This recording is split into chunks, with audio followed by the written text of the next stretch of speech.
رحیم عزیز طلباء و طلبات، میری طرف سے آپ کو السلام علیکم۔ میں ہوں آپ کا معلم تجمل حسین، اور میرے پاس آپ کی کلاس کا جو سبجیکٹ ہے وہ ہے کلاسیکی شاعری۔ تو اردو شاعری پہ ہم نے تفصیل سے اس سبجیکٹ کے اندر پڑھنا ہے کہ اس کے اندر کیا چیز ہے، اور اس پوری نشست میں جو کہ ہماری پہلی نشست ہے اس سبجیکٹ کی، اس مضمون کی، تو جو کہ اس کا کورس آؤٹ لائن اس سبجیکٹ کی دیکھی جائے تو اس میں ہمارے پاس کورس آؤٹ لائن کے مطابق پہلا ٹاپک ہے ولی دکنی کی شعری جمالیات۔ تو اس ٹاپک کی تفصیل میں جانے سے پہلے جو کہ ایک بنیادی چیز ہے جس کو سمجھنا ضروری ہے، اور وہ یہ ہے کہ اس دکن، ولی دکنی، دکن، اس سب کے بارے میں آپ کو پتہ ہونا انتہائی ضروری ہے۔ تو سب سے پہلے میں آج کے لیکچر میں بجائے کہ ہم پہلا ٹاپک ولی دکنی کی شعری جمالیات کی طرف بڑھیں، پہلے میں بہتر سمجھوں گا کہ آپ کو اس چیز سے بھی متعارف کرا دیا جائے کہ یہ ولی دکنی کے دور تک علم کی یہ کڑیاں، علم کے یہ رستے کس طرح سے آئے، اور کس طرح سے یہ جو ہے ایک جو ہے نسل در نسل چلتی ہوئی روش دکن تک پہنچی اور وہاں سے ولی دکنی تک پہنچی۔ تو اس روش کو جاننے کے لیے ہماری سب سے بنیادی چیز جو ہے وہ یہ ہے کہ اس سوال کا جاننا کہ کیا شاعری جو ہے، کیا جو شاعری اس وقت برصغیر کے اندر لکھی جا رہی تھی، پڑھی جا رہی تھی، سنی جا رہی تھی، اس کی کیا کوئی صرف یہی زبان اردو تھی؟ تو سب سے پہلے اس بات کا جاننا، اس بات کا جو ہے ادراک کرنا وہ ضروری ہے۔ تو پیارے طلباء، شاعری جو تھی اس وقت صرف اردو میں نہیں ہو رہی تھی، بلکہ اردو کے علاوہ فارسی، عربی، یا اس وقت کی ہندوستان کی جو اندر بہت سی زبانیں بولی جاتی تھیں جیسے سنسکرت بھاشا، ہندی، یا اس طرح کی جتنی بھی زبانیں تھیں ان میں بھی شاعری ہو رہی تھی، ان کا بھی الگ سے کلام ہوتا تھا، فارسی کا بھی، عربی کا بھی۔ تو ہم ایک دم اردو کی طرف آئیں گے، اور اردو میں کیا ادب تھا اور اس کی طرف لے جاتے ہوئے سب سے پہلی اردو کے بارے میں مختلف نظریات ہیں کہ اردو کیسے بنی، اردو کے جو وہ پیدائش ہے، اردو کن زبانوں سے مل کے بنی، یہ ساری جو بحث ہے اس میں سب سے پہلی جو ایک نظریہ، ایک خیال ڈالا جاتا ہے وہ یہ ہے کہ اردو جو ہے وہ فارسی کی ایک قسم ہے، یعنی بذات خود اردو کچھ نہیں، یہ فارسی کی ہی قسم ہے۔ تو یہ ایک غلط، سب سے پہلا یہ نظریہ جو ہے وہ غلط ہے کہ اردو فارسی کی قسم ہے، نہیں، اردو فارسی کی قسم نہیں ہے۔ نمبر دو یہ ہے کہ اردو جو ہے وہ ہندی بھاشا یا اس طرح کی جتنی بھی زبانیں جو دہلی یا میرٹھ کے اندر اس وقت بولی جاتی تھیں ان سے لی گئی ہے، ان سے اخذ شدہ ہے، یہ ایک اور بھی نظریہ ہے۔ بہرحال ان نظریات کو دیکھتے دیکھتے اگر ہم ایک چیز پہ ٹکیں، ایک چیز پہ رکیں، تو وہ ایک جو بالکل جو ایتھنٹک ہے، جس میں کوئی دوسری رائے نہیں ہے، وہ یہ ہے کہ اردو جو ہے وہ ترکی زبان کے لفظ سے نکلا ہوا ہے، یا اردو جو ہے وہ ترکی زبان کا ہی لفظ ہے اور جس کا مطلب ہے لشکر۔ تو یہاں تک بات مکمل ہوتی ہے۔ اب اگلی بات جو ہے جس میں ہم نے بھانپنا ہے، اس کو گرداننا ہے، وہ یہ ہے کہ اردو کو ریختی، ریختہ، ہندی، ہندوی، یہ مختلف جو ہے ناموں کے مراحل سے گزار کے لایا گیا۔ تو در حقیقت اس کا نام ایک ریختہ بھی رہا ہے۔ ریختہ کا مطلب کیا ہوتا ہے؟ لغوی معنی ہے اس کا گرا ہوا، کوئی چیز جیسے گر جاتی ہے، گرا ہوا، گرنا، یا بے ساختہ نکلا ہوا، یعنی جس کا کوئی ارادہ نہ ہو، جس کی کوئی سوچ نہ ہو لیکن خود سے ہی نکل پڑے، اسے بے ساختہ نکلا ہوا، چونے کا بنا ہوا، مضبوط، پکا، یہ سارے لفظی معنی ہیں لفظ ریختہ کے۔ اب اگلی بحث یہ شروع ہوتی ہے کہ ریختہ کیا ہے، ریختہ کس نے استعمال کیا، کب استعمال ہوا، کیوں استعمال ہوا؟ سب سے پہلی بات تو یہ ہے کہ ریختہ جو لفظ ہے وہ ایک موسیقی کی، ایک ترنم کی اصطلاح میں استعمال کیا جاتا ہے، یعنی اسے ہم ریختہ، ریختی کہتے ہیں۔ لیکن بڑی دلچسپ بات یہ ہے کہ ریختہ کا جو لفظ ہے وہ سب سے پہلے ریختہ نہیں ریختی استعمال ہوا، اور اس کو استعمال کرنے والے شاعر جو تھے وہ امیر خسرو ہیں۔ انہوں نے سب سے پہلے ریختی کا لفظ استعمال کیا، امیر خسرو نے۔ اچھا، بڑی دلچسپ بات یہ بھی ہے کہ امیر خسرو جو تھے وہ فارسی زبان کے شاعر تھے۔ اب فارسی زبان کا شاعر جو ہے امیر خسرو، وہ اپنی زبان جو فارسی استعمال کرتا تھا اس میں جو بھی وہ غزل لکھا کرتا تھا تو اس کے لیے وہ نام تجویز کرتا تھا ریختی، غزل نہیں بلکہ ریختی۔ اچھا، ریختی جو تھی یا ریختہ جو تھا وہ کیا تھا؟ عموماً لکھنؤ کے جو لوگ ہیں، یعنی دلی، لکھنؤ، دکن، یہ مختلف تہذیبیں، مختلف ادوار گزرے ہیں۔ لکھنؤ کے جو لوگ تھے وہ عورتوں پر اگر کوئی شاعری کی جاتی، عورتوں کی شاعری، عورتوں سے باتیں کرنا، عورتوں پہ کچھ لکھنا، عورتوں کی خصوصیات بیان کرنا، یعنی جہاں تذکرہ عورتوں کا ہی رہتا تھا اس کو وہ لکھنؤ کے لوگ ریختی کہتے تھے۔ تو ریختہ سب سے پہلے امیر خسرو نے ہی اس کو استعمال کیا، اور اس انداز سے وہ امیر خسرو کے بعد جو ہے یہ ایک طریقہ کار جو ہے لکھنؤ کے لوگوں میں بھی چلا گیا، جنہوں نے اس کو استعمال کرنا اس انداز سے شروع کیا۔ لیکن یہ ریختہ، ریختی، لکھنؤ، امیر خسرو جس انداز سے بھی رہا، اس کے بارے میں مولانا محمد حسین آزاد ان کی ایک جو ہے بات ہے، ان کا ایک کہا ہے، ان کا ایک قول ہے۔ ان کا کہا کیا ہے؟ وہ کہتے ہیں کہ مختلف زبانوں سے کیونکہ مل کے اردو کا اشتراک ہو، یہ بھی ایک ان کا ایک نظریہ ہے۔ اب بہت سے، میں نے جیسے پہلے ہی کہہ دیا تھا، اردو کے بارے میں بہت سے نظریات ہیں کہ کس طرح سے بنی، تو ان میں سے ایک نظریہ محمد حسین آزاد کا ہے، اور وہ کہتے ہیں کہ کیونکہ اردو زبان جو ہے وہ مختلف زبانوں کے اشتراک سے بنی، یعنی مختلف زبانیں اکٹھی ہوئیں، اور اس کے بارے میں وہ کہتے ہیں کہ شاید اس میں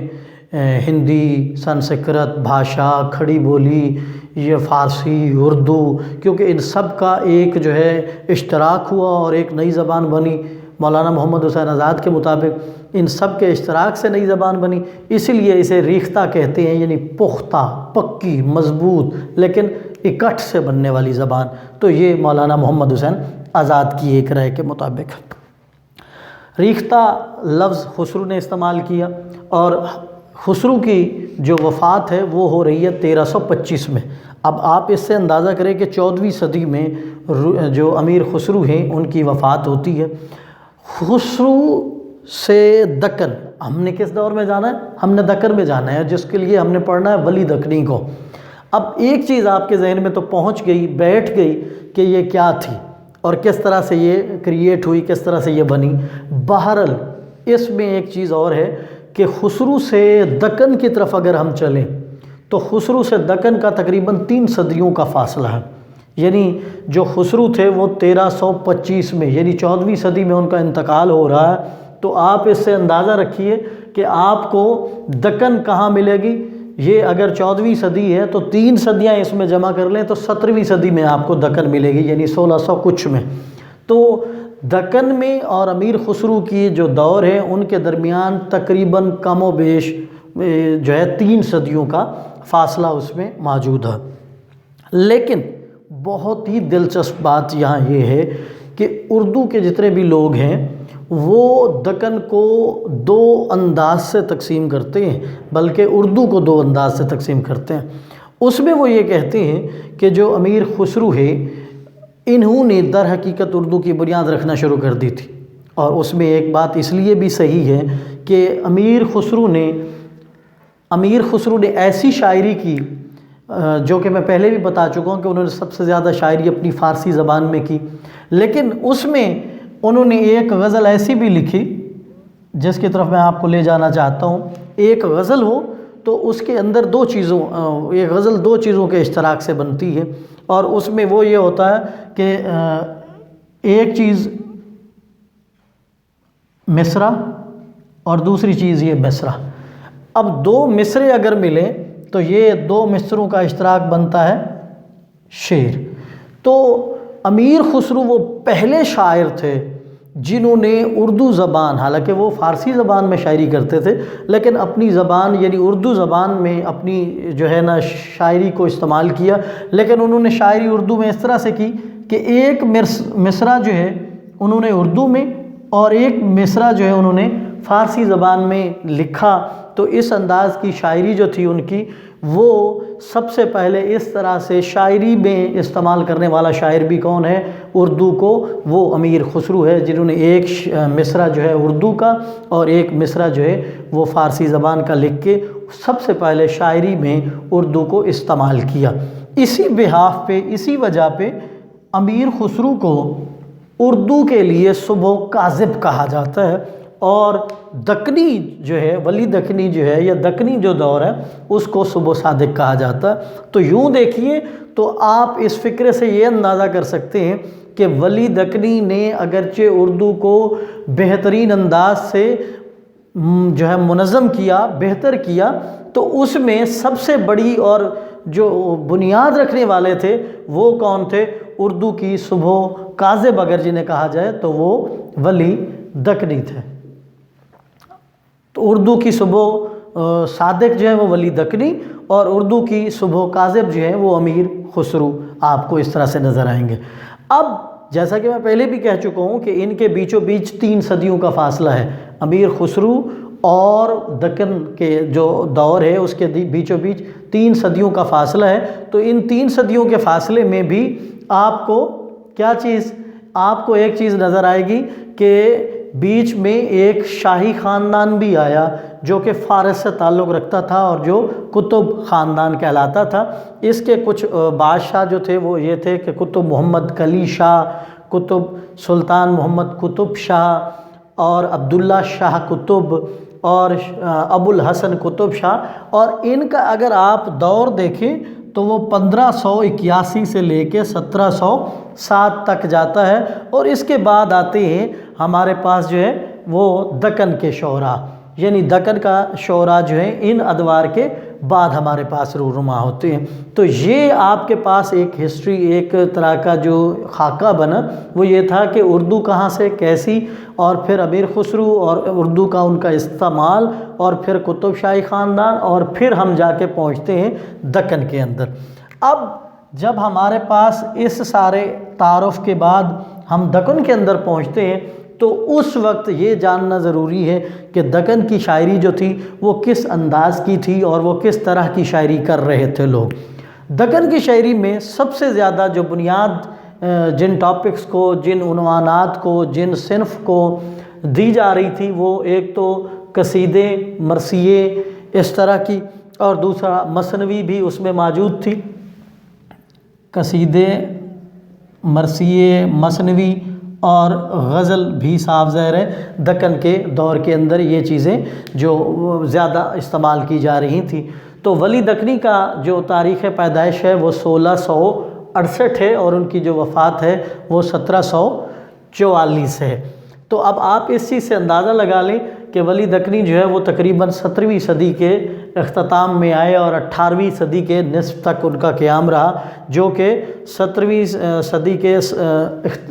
جو سٹارٹ تھا، ابتدا تھی، اس میں قطب شاہی خاندان جو ہے ان کی جو ہے وہ اختتام ہو رہا ہے، اور وہاں سے دکن جو ہے وہ سٹارٹ ہو رہا ہے، وہاں سے دکن کی تہذیب جو ہے وہ اردو ادب کو لے رہی ہے۔ اب اس میں دکن کی جو شاعری ہے، دکن کے جو لوگ تھے، وہ جیسے میں پہلے بتا چکا ہوں کہ قصیدہ، مرثیہ، مثنوی اور غزل یہ چیزیں ان کی زیادہ استعمال کر رہے تھے۔ تو اس میں سب سے جو اہم چیز ہے، دکن کی جو شاعری تھی اس کی زبان سادہ تھی، سادہ زبان کا استعمال کرتے تھے دکن کے شعراء، اور اسی سادگی کی بنا پر ہی دکن کی شاعری جو ہے وہ بہت زیادہ جو ہے عام ہوتی چلی گئی۔ استعارات کا استعمال کرتے تھے، فارسی الفاظ بھی اور خیالات بھی کلام میں جو ہے وہ نظر آتے تھے، لیکن اگرچہ دکن کے شعراء کی جو سب سے بڑی کوشش یا کاوش رہی وہ یہی تھی کہ انہوں نے اردو کی ترویج میں، اردو کی پھیلانے میں جو ہے وہ بہت ہی اہم اور جو ہے ذمہ داری کا کردار نبھایا۔ دکنی دور اور غزل کیسی تھی؟ اب دکنی دور کے اندر غزل کا کیا سما تھا، غزل کس طرح سے تھی، اگر ہم اس کو دیکھیں تو دکن کے جو لوگ تھے ان کے ہاں ایک چیز جو تھی وہ یہ تھی کہ وہ گرامر کا کوئی خاص خیال نہیں رکھتے تھے، یعنی گرامر کے بغیر وہ جو ہے اردو صنف کو استعمال کرتے ہوئے نظر آ رہے تھے، اردو کے مختلف اصناف کو، یعنی گرامر کا کوئی خاص خیال نہیں رکھا جاتا تھا۔ رشید احمد صدیقی جو اس چیز میں غزل کو وہ کہتے ہیں کہ غزل جو ہے وہ اردو کی آبرو ہے، یعنی عزت ہے۔ رشید احمد صدیقی کے مطابق جو اردو ہے وہ آبرو ہے، اردو کی جو آبرو ہے وہ چیز کیا ہے، غزل ہے، یعنی غزل جو ہے وہ اردو کی خوبصورتی ہے، آبرو ہے، عزت ہے، جس سے کہ ایک ٹھہراؤ یا ایک جو ہے خوبصورتی رہی ہے۔ اور غزل کو یہ خاصہ، غزل کی یہ رہا ہے خاصہ، وہ یہ کہ غزل میں اردو کی ہر صنف، چاہے وہ مثنوی رہی، چاہے وہ قصیدہ رہا، چاہے وہ مرثیہ رہا، ہر دور میں اس کے اندر جو ہے اتار چڑھاؤ آتا رہا، کبھی اس کو زیادہ چاہنے والے مل جاتے، کبھی نہیں۔ تو اسی طرح جیسے نظم ہے اس کو بھی کبھی چاہت زیادہ ملی، کبھی کم، لیکن غزل اردو کی ایک ایسی صنف ہے جس کا ہمیشہ سے ایک مقام رہا، جس میں جو ہے اس کی آبرو، اس کی عزت، اس کے مقام میں کبھی بھی کمی نہیں آئی۔ تو غزل کو یہ بھی ایک شرف حاصل ہے۔ فراق نے یہ کہا کہ کل شناس ہے، یعنی اس کل شناسی اور ہمادان ہے یہ غزل۔ اب دکنی جو دور تھا اس میں غزل کے کون کون سے موضوعات رکھے جاتے تھے یا کن موضوعوں پر جو ہے غزل لکھی جاتی تھی، تو ان کی طرف ہم ایک ایک کر کے اب بڑھتے ہیں اور ان کو جو ہے اس چیز سے دیکھنے کی کوشش کرتے ہیں۔ دکنی دور میں سب سے پہلی بات جو ہے وہ جمال پرستی، یعنی حسن دل دادا لوگ تھے اور وہ جمال کو بہت پسند کرتے تھے، تو جمال پرستی جو تھی وہ غزل کی شاعری کی سب سے بڑی خوبی ہے۔ اچھا، اس میں بھی بڑی ایک دلچسپ بات ہے کہ جمال پرستی کیسے، جیسے کہ خود جس کو ہم نے پڑھنا ہے ولی دکنی کو، اس کے بارے میں بھی مشہور ہے کہ کہا جاتا ہے کہ ولی دکنی کے 50,000 عاشق محبوبائیں تھیں، یعنی 50,000۔ اب 50,000 سے مراد یہ نہیں ہے کہ اس کی جو یہ چیزیں ان کو محبت تھی، بلکہ اصل بات یہ ہے کہ ولی دکنی قدرتی چیزیں جو بھی ہیں ان میں جو بھی خوبصورتی نظر آتی تھی اس کے عاشق ہو جاتے تھے، اس کے دل دادا۔ تو اس انداز سے ان کے اندر جمال پرستی تھی۔ ایک دوسرا یہ ہے کہ ان کے اندر یہ بھی مشہور ہے کہ وہ کسی بھی چیز کی بری بات کو بھی، اس کو برائی کو بھی برائی نہیں لیتے تھے بلکہ اچھائی کر کے دیکھتے تھے، تو اس لیے ان کے اندر جمال پرستی موجود تھی۔ تو دکن کی شاعری کا سب سے بڑا خاصہ جو ہے وہ جمال پرستی ہے، اور اسی لیے ولی دکنی کو جمال یا حسن و جمال کا شاعر بھی کہا جاتا ہے، تو ان میں سے ایک ہے۔ دوسری جو چیز ہے وہ ہے حقیقت نگاری۔ دکن کے جو لوگ تھے ان کے اندر یہ خاصہ رہا کہ انہوں نے عموماً کوشش کی کہ وہ حقیقت پسندانہ لکھیں، حقیقت کے قریب قریب لکھیں، یعنی اس میں یہ نہیں ہے کہ کسی جذبات کی یا الفاظ کی تو بھرمار ہو لیکن وہ حقیقت کے قریب نہ ہو۔ تو دکن کے اندر جو ہے وہ حقیقت نگاری نظر آتی ہے، حقیقت کی عکاسی کرتے ہوئے دکن کے شعراء بہت ہی عمدہ اور اچھے انداز سے نظر آتے ہیں۔ اس کے بعد ان کے اندر جذبات کی عکاسی بھی ہے۔ صاف ظاہر ہے جذبات جو ہیں وہ شاعری کا ایک بہت ہی لازمی عنصر میں شامل ہوتے ہیں، تو ان کی شاعری یعنی دکن کی شاعری میں جمال پرستی، حقیقت نگاری اور جذبات کی عکاسی کے ساتھ ساتھ فلسفہ بھی نظر آتا ہے۔ ایک اور چیز جو اس میں سب سے بہت اہم ہوتی ہے، اور شاعری کی زبان ہو تو اس میں اس چیز کا بہت ہی زیادہ عمل دخل ہوتا ہے، اور وہ ہے اسلوب۔ تو دکن کی شاعری میں اسلوب بھی بہت ہی عمدہ جو ہے وہ نظر آتا ہے، اور اسلوب کو اگر ہم تقسیم کریں تو اس کو ہم دو حصوں میں تقسیم کر سکتے ہیں۔ ایک حصے کو ہم کہہ سکتے ہیں تخیل، اور دوسرے حصے کو کہہ سکتے ہیں الفاظ۔ تو تخیل کو ہی عموماً شاعری کے لحاظ سے بنیاد جانا جاتا ہے، اور اس میں بھی اختصار کو جو ہے اس کا سب سے بنیادی حصہ گنا جاتا ہے، یعنی تخیل میں بھی اختصار۔ اس کے بعد زبان کی شگفتگی جو ہے وہ دکن کی شاعری کا ایک خاصہ ہے، نرم، دھیمی اور میٹھے لہجے اور میٹھے الفاظ کا چناؤ دکن کی زبان کا ایک بہت ہی جو ہے خاصہ سمجھا جائے، بہت ہی بڑی خوبی سمجھی جائے تو وہ غلط نہیں ہوگی۔ اسی طرح ان کے اندر جو ہے وہ تشبیہات کا استعمال دکن کے اندر بھی کافی ملتا ہے، یعنی تشبیہیں دینا، کسی کو کسی چیز کی مانند یا کسی چیز کو کسی جیسا قرار دینا، وہ بھی یہاں بہت ہی زیادہ جو ہے اس کا استعمال۔ اچھا، اس میں بھی یہ ہے کہ دکن کے شعراء نے تشبیہات کا استعمال صرف کثرت سے نہیں کر دیا، بلکہ جہاں ضرورت پڑی ہے اسی حساب سے اس کو رکھا ہے، بے جا استعمال نہیں کیا۔ نشاتیہ رنگ یہ ہوتا ہے کہ دکن کی شاعری میں عریانی نظر نہیں آتی۔ دکن کی جو شاعری ہے وہ خالص شاعری ہے، جس میں جو ہے عریانی، فحش نگاری یا اس طرح کے کوئی بھی عنصر نظر نہیں آتے ہیں۔ اسی طرح دکن کی شاعری میں سراپا نگاری یعنی جب شاعر اپنے محبوب کی تعریف کرتا ہے۔ اچھا، ایک بات میں ان کی خصوصیات میں بتاتے جیسے میں نے کہا کہ یہ حقیقت نگاری کرتے تھے، یعنی جو سچ ہے اسی کو بیان کرتے تھے، جھوٹ نہیں، بناوٹ نہیں ہوتی تھی۔ تو اب اس میں یہ چیز سراپا نگاری یعنی محبوب کی تعریف کر دینا، تو وہ بھی ان کے اندر نظر آتا ہے، لیکن وہ بھی کچھ اس انداز سے کہ وہ اس کے اندر حقیقت نگاری کا جو عنصر ہے وہ ضائع نہیں ہونے پاتا، اس کو کوئی جو ہے نا ہٹائے بغیر جو ہے وہ محبوب کی تعریف کرتے ہیں، اور یوں جو ہے دکن کی شاعری کی یہ خصوصیات جو ہے وہ ہوتی ہیں۔ جیسے میں دوبارہ اس کو ریویو دے دوں، جمال پرستی ہوتی ہے، حقیقت نگاری ہوتی ہے، جذبات کی عکاسی ہوتی ہے، فلسفہ، اس کے بعد اسلوب، اور اسلوب میں نے کہا تخیل الفاظ، اور اس میں تخیل کی بنیاد جو ہے تخیل کے لیے جو ہے سب سے بنیادی چیز جو ہے وہ اختصار، کلاسیکیت، زبان کی شگفتگی اور تشبیہات کا استعمال، سراپا نگاری اور ساتھ ساتھ نشاتیہ رنگ۔ اس سے اب اگر ہم آگے چلیں تو وہ چیز یہ آتی ہے کہ ولی دکنی تو دکن کے شاعر تھے ہی تھے، لیکن کیا اس وقت دکن میں کوئی اور بھی شاعر تھے؟ اور تھے تو کون تھے اور ان کا کلام کیسا تھا؟ تو اس حصے میں دکنی غزل گو شاعر جو تھے ان میں محمد کلی قطب شاہ سب سے پہلے۔ محمد کلی قطب شاہ جو ہیں وہ صرف غزل گو شاعر نہیں تھے، وہ قصیدے، مرثیے، مثنوی بھی ان کی بہت زیادہ ہیں، اور وہ لکھتے تھے اس بارے میں، اور ان کے اس کلام جتنا بھی وہ لکھتے تھے، سوز و گداز، جذبات کی بے ساختی، یہ سارا کچھ موجود ہوتا تھا۔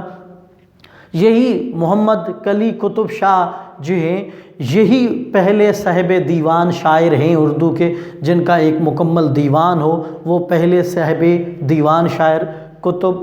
کلی شاہ ہے۔ اس کے بعد خواصی موضوع جو ہے ان کا جو رہا وہ عشق اور حسن، اگرچہ ولی دکنی کا بھی موضوع جو ہے وہ حسن ہی رہا، تو ان کا موضوع جو ہے وہ عشق اور حسن، اور غزل کا جو مزاج ہے وہ اس طرح سے کہ جیسے گیت کا ایک انداز ہوتا ہے، گیتوں کا سا انداز جو ہے ان کی غزل کے اندر رہا، اور انہوں نے ایک مثنوی لکھی جو بہت مشہور ہے اور اس کا نام ہے طوطی نامہ۔ اسی طرح معظم کا جو شمار ہے وہ اردو کے تقاضوں کو دیکھیں اور اسلوب کے تقاضوں کو دیکھیں اور شاعری کے تقاضوں کو دیکھیں، تو جو معظم کی جو غزل تھی وہ اردو کے اسلوب، شاعری کے تقاضوں یا اردو غزل کی جو بنیاد ہے اس پہ ان کی غزل پوری نہیں اترتی تھی، اس لیے وہ ذرا اس معاملے میں پیچھے رہے۔ اور ولی دکنی جو ہے وہ دکن کے آخری چشم و چراغ، جو کہ دکن کی جس کو ہم نے پڑھنا ہے، تو پھر جو ہے اس کو میں نے اس طرح سے سمرائز کیا جس سے آپ کو اس نچوڑ تک پہنچایا کہ اردو کیا ہے، اردو کی ابتدا کیا رہی،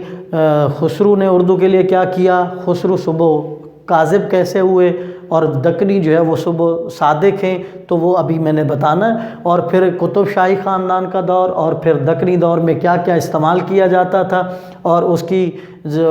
غزل تھی دکنی دور کی اس کی کیا ریکوائرمنٹس اور کیا موضوعات ہوتے تھے، اور پھر اس دکن کے اندر کون کون سے شعراء رہے اور ان کا کس طرح کا موضوع گفتگو رہا۔ تو یہ ہمارا جو ہے پہلا جو ٹاپک ہے